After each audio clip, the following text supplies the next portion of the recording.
General test CUT का एक ऐसा सब्जेक्ट है जिसके अंदर पिछले 3 सालों में हमें सबसे ज्यादा वेरिएशन देखने को मिला है और साथ ही में इस सब्जेक्ट का जो सक्सेस रेट है वो बहुत कम है। आखिर ऐसा क्यों बच्चे इस सब्जेक्ट से इतना पैनिक हो रहे हैं, या फिर मैं बोलूंगा इसका जो सक्सेस रेट है ये आखिर हमें कम देखने को क्यों मिल रहा है। अगर आपका भी एम है कि आप भी दिल्ली विश्वविद्यालय में एडमिशन लें, आप बीएचयू में जाएं, आप जेएनयू में जाएं, आप एयू में जाएं, तो बच्चे आपको वहां पर जनरल टेस्ट का एग्जामिनेशन देना होगा।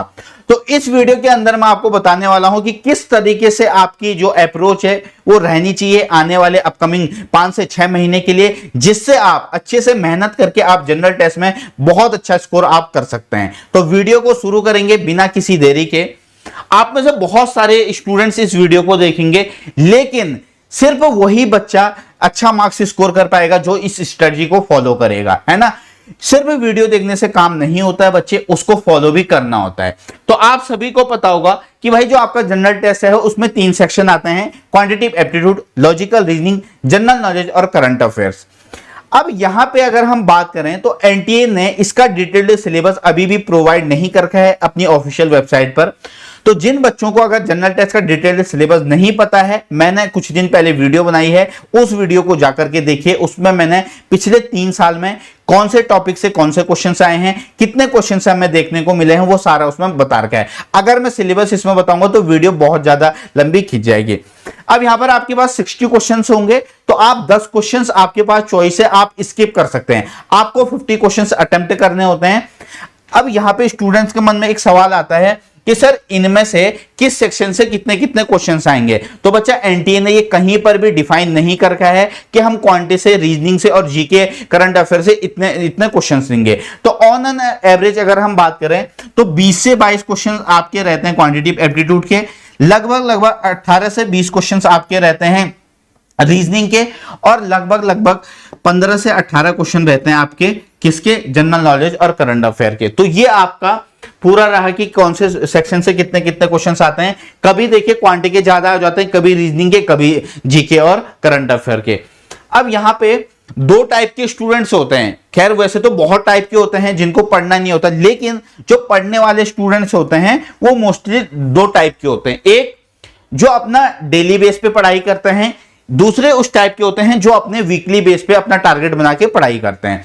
अब यहां पर मैं दोनों टाइप के बच्चों को कवर करके बताऊंगा कि भाई किस तरीके से तुम्हारी स्ट्रेटजी होनी चाहिए इस एग्जामिनेशन में आने वाले समय के लिए। तो पहले हम बात करेंगे, अगर आप डेली आपका दिनचर्या है तो, है ना, आप में से बहुत सारे स्टूडेंट्स ऐसे भी होंगे जो ड्रॉपर हैं, है ना। मोस्टली खैर अभी क्लास 12th में हैं, जिन्होंने आगे बोर्ड का एग्जामिनेशन देना है। तो बच्चों मैं समझता हूं कि आपने वहां पे भी मेहनत करनी है, सीयूटी से पहले आपको बोर्ड का एग्जामिनेशन देना है, ठीक है। तो आपके पास इतना समय नहीं है, लेकिन कम से कम 2 घंटे तो आप दे सकते हो जनरल टेस्ट को। अगर आप इतना नहीं दे रहे हो, तो अगर आप ये चाह रहे हो कि नहीं मैं आगे जाकर के लॉ करना चाहता हूं बीएचयू से, और आप 2 घंटा भी जनरल टेस्ट को नहीं दे रहे हो, तो कैसे आप उस एग्जामिनेशन को क्लियर कर पाओगे बताइए जरा। आपका टारगेट है कि मैं यूनिवर्सिटी ऑफ दिल्ली से बीबीए का कोर्स करूं, और आप जनरल टेस्ट नहीं पढ़ रहे हो, तो बताइए कैसे काम चलेगा। तो एक टारगेट बनाइए कि मेरे को एटलीस्ट 1.5 या 2 घंटा मेरे को जनरल टेस्ट के लिए देना ही देना है। जो बच्चे अभी क्लास 12th में हैं मैं उनकी बात कर रहा हूं। अगर आप डेली पढ़ते हैं तो आप एक साथ ना तीनों सब्जेक्ट को मत पकड़ो। मैं फिर से कह रहा हूं, पहले एक सब्जेक्ट, जैसे आज फॉर एग्जांपल आपने आज से स्टार्ट किया परसेंटेज, तो आपका ये टारगेट होना चाहिए कि मैं पहले परसेंटेज को कंप्लीट करूंगा आने वाले 2 दिन में। 2 दिन एनफ है। 2 दिन में अगर आप परसेंटेज के सारे कंसेप्ट सीख जाओगे तो आपका ये टारगेट होना चाहिए। जैसे आपने यहां से परसेंटेज किया तो पहला और दूसरा दिन इस टॉपिक को आपको कंप्लीट करना है। आई बात समझ में। जब आपने एक टॉपिक कंप्लीट कर लिया है, उसके बाद अब आपको नेक्स्ट टॉपिक कौन सा करना, आपको एक टॉपिक करना रीजनिंग का। क्यों? क्योंकि पैरेलल चलना जरूरी है। ऐसा भी मत करना कि पहले तुम क्वांट कर रहे हो फिर तुम रीजनिंग कर रहे हो। जब तुम क्वांट कंप्लीट करके रीजनिंग पे आओगे ना, वो सारा का सारा जो तुमने पढ़ रखा है क्वांटिटेटिव एप्टीट्यूड, वो सब तुम भूल चुके होंगे। तो एक टॉपिक तुमने यहां पे स्ट्रेटजी बनाई कि भाई मेरे को 2 दिन में कंप्लीट करना है। आगे बताऊंगा कि कैसे तुम्हें 2 दिन में कंप्लीट करना है ये। और उसके बाद तुमने एक टॉपिक पढ़ लिया एनालॉजी का, ठीक है। 2 दिन आपके यहां चले गए, एक दिन यहां देखिए, रीजनिंग में जो छोटा टॉपिक है उसके लिए एक दिन बहुत है। आ रही है बात समझ में? अब जैसे एनालॉजी, एनालॉजी में 3 टाइप के ही क्वेश्चन है, तो तुम इसे 1 घंटे में आराम से कर सकते हो, ठीक है। इसकी मैं आगे अप्रोच बताऊंगा। तो 3 दिन में आपके 2 टॉपिक कंप्लीट हो गए। अब यहां पे जीके और करंट अफेयर कब करना है, अपना सैटरडे और संडे का जो टाइम है उसको रखिए, उसमें सिर्फ ना तुम्हें क्वांट करनी है ना तुम्हें रीजनिंग करनी है, उसमें तुम्हें पढ़ना क्या है, टॉपिक वाइज पढ़ना है स्टैटिक जीके। स्टैटिक जीके का कोई सा टॉपिक उठाइए, मैंने ऑलरेडी लिस्ट बना रखी है कहां कहां से क्वेश्चन आ रखे हैं। जैसे पहले दिन तुमने उठाया नेशनल पार्क, तो नेशनल पार्क पढ़ा कितने 30 से 40 मिनट में तुम कंप्लीट कर लोगे उसे, तो 30-40 मिनट में तुमने सैटरडे को नेशनल पार्क पढ़ा। उसके बाद बहुत सारे प्लेटफॉर्म है जहां पे तुम्हें क्विज मिल जाएगी, उसके बाद आपने इसकी क्या लगानी है, क्विज।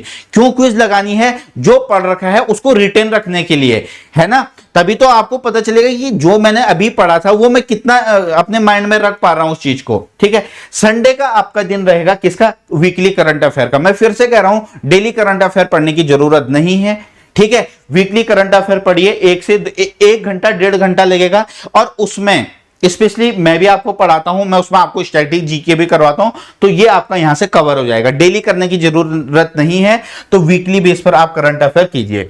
अब यहां पे जो वीकली टारगेट बनाते हैं उनका क्या टारगेट रहना चाहिए, तो आप क्या कर सकते हैं बच्चों, आपने टारगेट बनाया कि इस हफ्ते के अंदर मेरे को क्वांट के 2 चैप्टर कंप्लीट करने हैं। आ रही है बात समझ में? कितने दिन लगेंगे, ज्यादा से ज्यादा 4 दिन मैं लेकर के चल रहा हूं कि अगर आप 2 दिन में एक टॉपिक कंप्लीट कर रहे हैं तो ठीक है। आपने यहां पे क्या एवरेज परसेंटेज कर लिया। अब रीजनिंग के आप 2 टॉपिक इजीली कर सकते हो। आ रही है बात समझ में?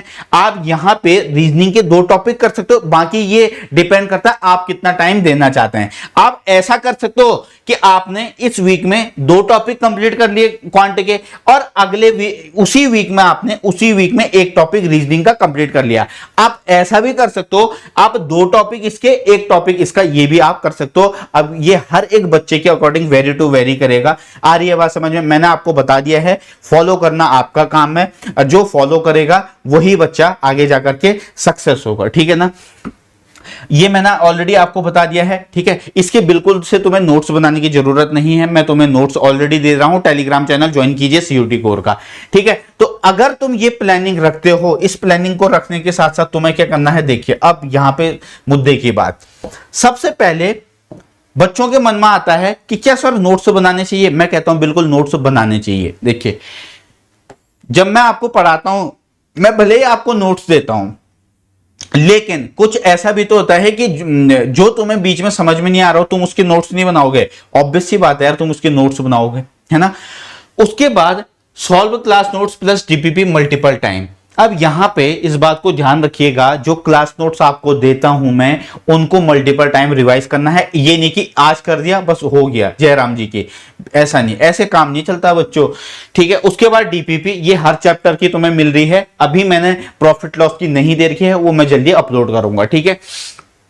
अब तुम्हें एक नोटबुक बनानी है, ये काम जरूर कीजिए। मैं हर एक बच्चे को बोलूंगा, चाहे आप ड्रॉपर हैं, चाहे आप अभी क्लास 12th में हैं, ये नोटबुक जरूर बनाइए। ये नोटबुक सिर्फ उसी के लिए रखिए जिसके अंदर तुम्हें डाउट लग रहा है।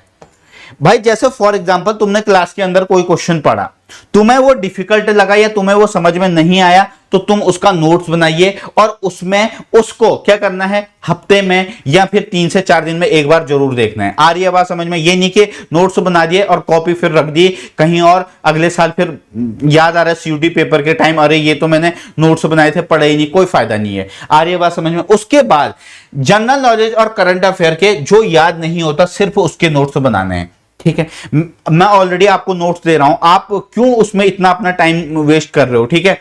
लास्ट पेपर, जब पेपर आएगा, पेपर से भी मैं पहले ये सारा का सारा तुम्हें रिवीजन करवाऊंगा, ठीक है। तो तुम्हें अलग से ना नोट्स बनाने की जरूरत नहीं है जीके और करंट अफेयर के।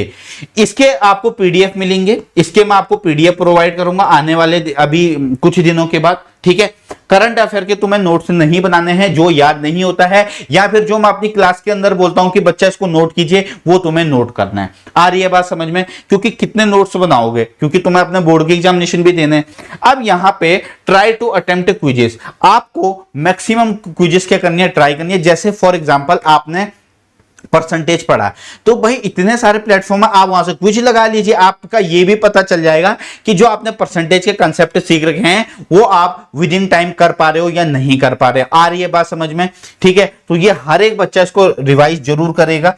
उसके बाद अब यहां पे वन स्टॉप सॉल्यूशन इन सब के लिए वो है बच्चों, क्या है? एकाग्र बैच। मैं फिर से कह रहा हूं कि एकाग्र बैच जिसने अच्छे से फॉलो कर लिया वो जनरल टेस्ट में, पेपर का लेवल कैसा भी आए, जनरल टेस्ट में वो बहुत अच्छा स्कोर करके आएगा। ठीक है, तो एकाग्र बैच में क्या फीचर है? क्या फीचर है इस बैच का? एक तो वन शॉट वीडियो मिल रही है आपके हर एक टॉपिक के, उस टॉपिक के अंदर जितने कंसेप्ट है ना बच्चा, एक कंसेप्ट उसमें मिस नहीं है।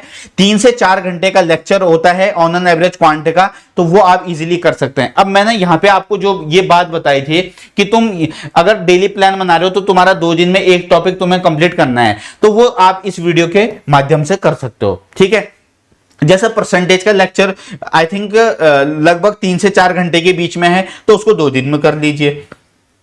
अगर आपको रिवीजन करना है तो आप 1 दिन में भी कर सकते हो। उसमें वो डिपेंड करता है कि आपने चीजों को किस तरीके से सीखा है ना। उसके बाद क्लास पीडीएफ टेलीग्राम चैनल पर मिलती है, डीपीपी ये टेलीग्राम चैनल पर मिलती है आपको। टेलीग्राम चैनल का नाम सीयूटी कोर है। उसके बाद वीकली टेस्ट, ये भी आपको फ्री ऑफ कॉस्ट। ये सारा का सारा जो है ना, ये पेड बैच नहीं है, ये फ्री बैच है, ये फ्री बैच है। ठीक है, कई बच्चे सोचे पेड बैच है, बच्चा ये फ्री बैच है। ठीक है, तो इसका फायदा उठाओ यार, जब तुम्हें इतना अच्छा क्वालिटी का कंटेंट मिल रहा है तो क्यों आप लोग इसका फायदा नहीं उठा रहे हो? फायदा उठाइए इसका। ठीक है, टेलीग्राम चैनल ज्वाइन कर लीजिएगा। अब यहां पे जो बच्चा इस स्ट्रेटजी को फॉलो करेगा, मैं फिर से कह रहा हूं, उसको आगे जाकर के कोई भी नहीं रोक सकता है। जब अब तुम हर एक चीज पढ़ रहे हो, हर एक चीज तुम अच्छे से समझ रहे हो, तो तुम्हारे एग्जामिनेशन के अंदर अच्छा स्कोर लाने से कोई नहीं रोक सकता है। ठीक है, अभी एकाग्र बैच में हमारी क्लासेस चल रही हैं, उसमें क्वांटिटेटिव एप्टीट्यूड और लॉजिकल रीजनिंग की। जैसे ही इसका सिलेबस कंप्लीट हो जाएगा उसके बाद उसमें स्टैटिक जीके के 4 से 5 लेक्चर में हम उसको कंप्लीट कर देंगे।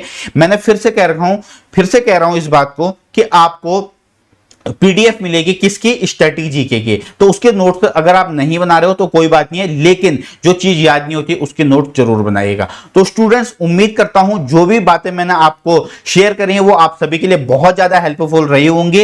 And bye bye, take care, God bless you all.